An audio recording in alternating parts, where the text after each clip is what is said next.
네, 2001년 12월 대전에 있는 국민은행에서 강도 살인 사건이 일어났었죠. 이 사건은 21년간 장기 미제 사건으로 분류가 됐는데요. 유력 용의자가 검거가 됐습니다. 어떻게 21년 만에 용의자를 검거할 수 있었는지 자세한 내용 박주희 변호사와 알아보겠습니다. 어서 오십시오. 안녕하세요. 네, 21년 전입니다. 대전의 국민은행에서 주차장에서 살인 사건이 일어났었는데 21년 만에 용의자 2명이 검거가 됐습니다. 이 관련된 사건 먼저 짚어주시죠. 네, 이 사건에 대해서 먼저 설명을 드려야 될 것 같은데요. 2001년에 발생한 사건입니다. 대전에 있는 국민은행 지점에 2인조 복면 강도가 들이닥쳐서 현금 3억 원이 들어있는 가방을 들고 달아났습니다. 예. 이 과정에서 은행 직원 3명에게 총을 쐈고요. 총을 맞은 피해자 1명은 실제로 사망을 했습니다. 그래서 이렇게 강도 살인죄가 이제 발생을 한 건데요. 문제는 범행 뒤에 이들의 이제 행방이 굉장히 오리무중했습니다. 예. 이들이 달아날 때 탔던 자동차 같은 경우는 범행 20일 전에 도난당했던 차량이었고요. 또 본인들이 범행을 저질렀다고 이제 자백한 사람들이 나타났었는데 예. 알고 보니까 경찰의 강압적인 수사에 어쩔 수 없이 자백을 한 거다라고 주장을 하면서 결국에는 이제 범인을 잡지 못했었습니다. 네. 일단 용의자들은 지금 나는 아니다 이렇게 주장을 하고 있습니다. 당시 범인은 복면을 썼고요. 또 지문도 남기지 않았고요. 또 차량 유리창을 3중으로 선팅을 하면서 굉장히 치밀하게 범행을 저질렀던 것으로 나타났는데 어떻게 21년 만에 용의자를 검거할 수 있었던 겁니까? 네, 말씀하신 것처럼 이들은 이제 어떠한 현장에도 지문을 남기지 않았는데요. 네. 유일하게 남겼던 증거는 이제 이들이 남겼던 손수건이었습니다. 이 얼굴을 가리는데 이 손수건을 사용을 했다라고 하는데요. 근데 2001년 당시 기술로는 얼굴에 잠깐 이렇게 닿던 손수건에서는 DNA를 할 수가 없었다라고 하는데 최근에 들어서 최신 기술을 도입을 해서 얼굴에 잠깐 닿았던 이 손수건에서도 이들의 DNA를 채취를 해서 결국 용의자들을 특정을 했습니다. 네, 제일 핵심이 DNA였고요. DNA가 이제 손수건에 있었다 이렇게 말씀을 해주셨습니다. 보통은 이제 시간이 지났기 때문에 DNA 같은 경우도 지워지지 않을까 그런 생각도 했었는데 이렇게 된다면 지금 과거의 증거만 잘 보존이 되어 있다면 지금 와서라도 좀 장기 미제 사건들이 많잖아요. 용의자를 좀 검거할 수가 있을까요? 네, 이 기술이 발달하면 발달할수록 사실은 검거하는 기술도 늘어나는데요. 예. 예전엔 DNA 같은 경우는 명백한 피라든지 아니면 어떠한 신체 조직이라든지 이런 부분에서만 추출을 할 수가 있었는데 요즘은 잠깐 닿았던 물질에서도 DNA를 추출을 할 수가 있고 이전에 이번 사건처럼 21년 전에 발생했던 이 사건에 대해서도 DNA를 추출하는 기술이 점점 발달을 해서 기술이 고도화될수록 범인들을 잡는 기술은 더 빠르게 늘어날 것 같습니다. 예, 이 사건도 21년 전 사건이다 보니까 장기 미제 사건이었는데 아무래도 DNA가 남아 있더라도 이제 공소시효가 만료가 된다면 이제 할 수가 없는 상황인 거잖아요. 이 사건에도 태안이법이 적용이 됐다 이렇게 볼 수가 있겠네요. 네, 맞습니다. 이 사건이 2001년에 발생을 했잖아요. 예. 당시 형사소송법에 따르면은 이런 강도살인죄의 공소시효는 15년이었습니다. 예. 그래서 그에 따르면 2016년에 공소시효가 만료가 되었어야 되는데 공소시효가 만료되기 전 2015년 7월에 이 태완이법이 시행이 되면서 이 강도살인죄에 대해서 그러니까 살인을 한 범죄에 대해서는 공소시효가 폐지가 되어서 네. 21년이 지난 지금에도 이들에 대한 공소 제기가 가능합니다. 경찰 조사에서는 앞서도 말씀드렸지만 유력 용의자들은 지금 부인하고 있는 것으로 알려지고 있는데 이 사건의 경우에는 이제 늦게 밝혀진 거잖아요. 처벌 수위는 어떻게 나올까요? 네, 일단 강도살인죄 법정형은 사형 또는 무기징역입니다. 예. 말씀하신 것처럼 이 장기미제 사건이었는데 법의 장기미제 사건에 대해서 더 가중해라 이런 규정은 없지만요. 네. 이들이 범행에 대해서 좀 따져보면 이 증거를 남겨놓지 않았다. 그래서 수사가 어려웠다라는 거는 달리 말하면 굉장히 치밀하게 범행을 계획했다라는 거거든요. 예. 또 하나는 21년 동안 이들을 잡지 못했다라는 거는 달리 말하면 이들은 21년 동안 도주했다라고 해석을 할 수가 있는 부분이고요. 예. 그리고 또 지금 말씀하신 것처럼 지금 범행을 일정 부분 인정을 하고 있지만 일정 부분은 부인을 하고 있어요. 그래서 예. 치밀한 범행을 했다라는 것, 도주를 했다라는 것, 그리고 지금 범행을 부인하고 있다라는 것. 이 세 가지는 굉장히 양형을 하는 데 있어서 가중시키는 요소입니다. 그래서 이들에 대해서는 최소한 무기징역이 선고될 것으로 예상이 됩니다. 네, 지금 이와 관련해서 신상 공개를 해야 되는지 여부도 계속해서 얘기가 나오고 있는 상황인데요. 용의자 2명에 대한 신상 공개 여부 결정하기 위한 심사위원회가 대검찰청에서 열렸다고 하거든요. 어떻게 보십니까? 네, 아무래도 저희가 봤을 때는 이제 공개가 될 것 같습니다. 예. 근데 이 공개라는 거는 임의적으로 할 수 있는 건 아니고 특정 강력범죄에 관한 법률에 공개 요건이 되어 있습니다. 그래서 예. 범행이 굉장히 잔인하고 중대한 범죄에 대해서는 증거가 명백하고 그리고 알 권리 보장에 위해서 필요하다라고 인정되는 경우는 공개할 수 있다라고 봤는데 이 사건 같은 경우는 사람이 사망을 했어요. 예. 그리고 굉장히 범행 자체가 치밀했고 21년 동안 장기 미제로 사건이 있었던 사건이기 때문에 국민의 알 권리 보장을 위해서라도 공개가 될 것으로 예상이 됩니다. 네, 내일 신상공개심의위원회가 개최될 것으로 보이고요. 이와 관련해서 대전경찰청에서는 9월 1일 사건과 관련한 브리핑을 연다고 합니다. 사건의 개요 그리고 자세한 내용은 그때 들어볼 수 있을 것으로 보입니다. 네, 다음 뉴스도 짚어보겠습니다. 10월 15일 그룹 BTS가 부산에서 무료 콘서트를 열 계획이라고 하는데요. 부산 엑스포 유치 기원 콘서트라고 합니다.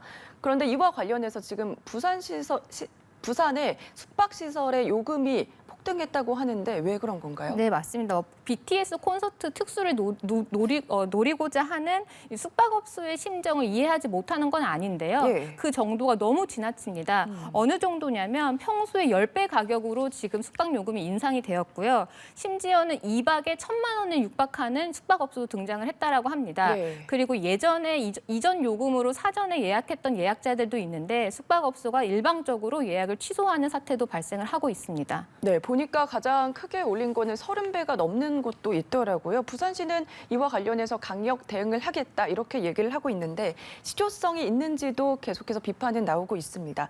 말씀해 주셨는데 기존 예약을 취소하고 또 다시 올린 가격으로 예약을 해라. 아무래도 이런 사태가 벌어지다 보니까 소비자들에게 이제 피해가 가중될 수밖에 없는 상황인데 이런 거를 미리 막을 수 있는 법적인 그런 대책은 없었을까요?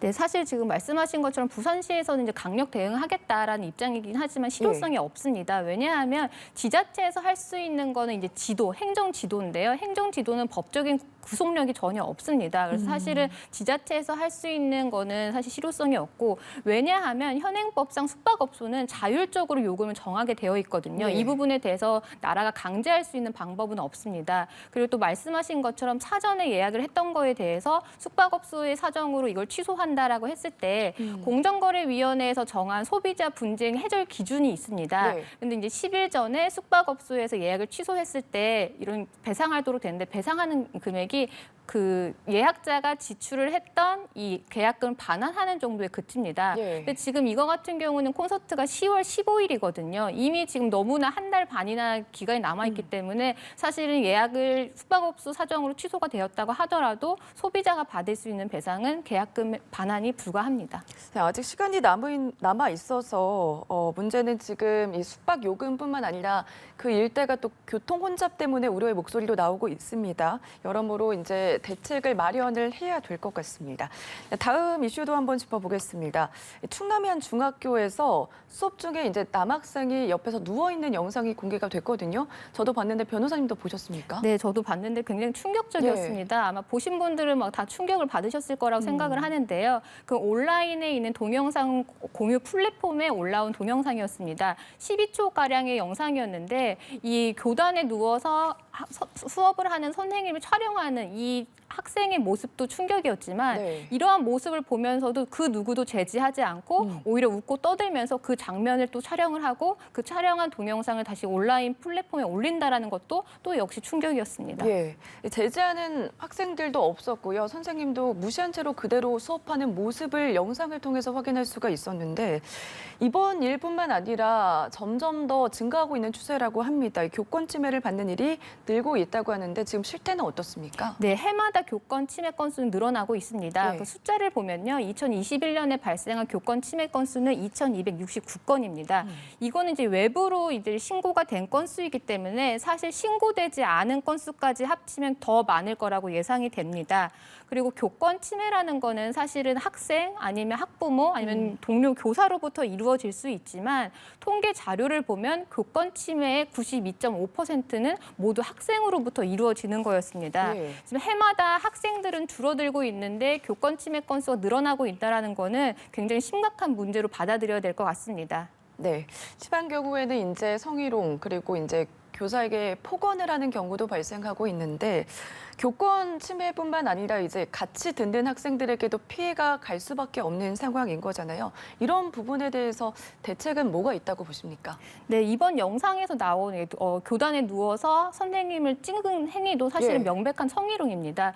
교원 지휘법이라고 해서 교권 향상을 위해서 정해놓은 특별법이 있는데 거기에는 교권 침해 행위가 어떤 건지 명백하게 적시를 하고 있습니다. 그래서 이 교원의 허락을 받지 않고 수업하는 내용을 함부로 동영상으로 촬영해가지고 배포하는 것 역시 교권 침해이기 때문에 이번 영상에 드러난 행위가 모두 교권 침해입니다. 이런 교원 지휘법에 따르면 교권 침해가 발생을 했을 때는 이 학생들, 그러니까 예. 이런 교권 침해를 한 학생에 대해서 경미하게는 사회봉사부터 아니면 전학 그리고 출석 정지 심지어는 퇴학 처분까지 이루어지게 될 수 있는데요. 문제는 지금 이런 조치만으로도 지금 미온적이라는 지금 의견들이 있고요. 네. 최근 개정안에는 이런 교권 침해로 인해서 아이에게 어떤 제재가 이루어졌으면 제재로 끝나는 게 아니라 제재가 이루어졌다는 사실을 이 학생의 생활기록부에 기록하자라는 내용의 이 개정안이 발의된 상태입니다. 예, 알겠습니다. 끝으로 대법원 판결 하나 짚어보겠는데요. 세입자가 입점을 거부했을 때 이제 건물주가 권리금을 돌려줄 의무가 없다. 대법원 판단이 나왔거든요. 우선 어떤 사건이었습니까? 네, 이번 판결 아마 결론만 들으시면 좀 의아하신 예. 분들도 꽤 많으실 거예요. 그런데 판결의 자세한 내용을 좀 보면 이렇습니다. 세입자와 임대인이 이제 상가에 대해서 임대차 계약을 체결을 했는데요. 권리금 2천만 원에 그리고 보증금과 월세를 정해서 상가 임대차 계약을 체결을 했습니다. 근데 이제 세입자는 입점 직전에 나 뒷점할 수 없다. 그러니 내가 계약금을 포기할 테니 우리 임대차 계약을 해제하자. 그리고 내가 지불했던 권리금을 돌려달라 이렇게 주장을 했습니다. 네. 근데 문제는 상가 임대차 계약을 체결을 할 때 이 임대인과 세입자 사이에 어떠한 특약을 했냐면 계약금을 포기하더라도 임의 해제는 불가능하다. 그러니까 해제가 불가능하다라는 거고 만약에 그 세입자가 직접 내가 입점을 할 수 없는 경우에는 네. 제3자에게 전대할 수 있다라는 조항이 있었습니다.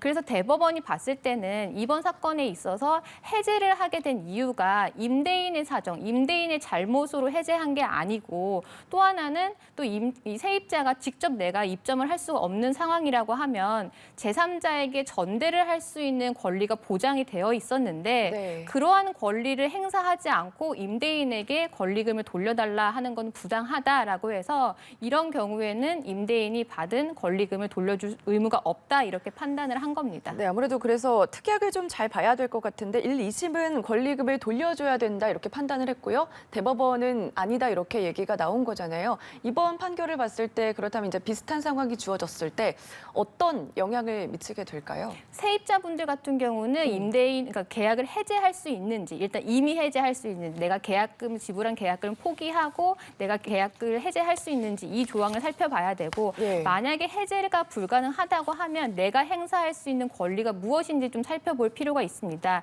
이번 사건 같은 경우는 내가 직접 입점을 하지 않더라도 제3자를 구해서 입점을 시키면 내가 권리금을 회수할 수 있는 방안이 있었는데 네. 그러한 권리를 행사하지 않으셨던 거거든요. 그래서 이러한 특약이 만약에 내가 체결하는 계약에 들어가 있다라고 하면 무조건 해제를 요청을 하고 권리금 반환을 요청하는 게 아니라 내가 할 수 있는 권리를 먼저 행사를 하시는 게 좋을 것 같습니다. 네, 알겠습니다. 대법원 판결까지 짚어봤습니다. 지금까지 박주희 변호사와 함께했습니다. 고맙습니다.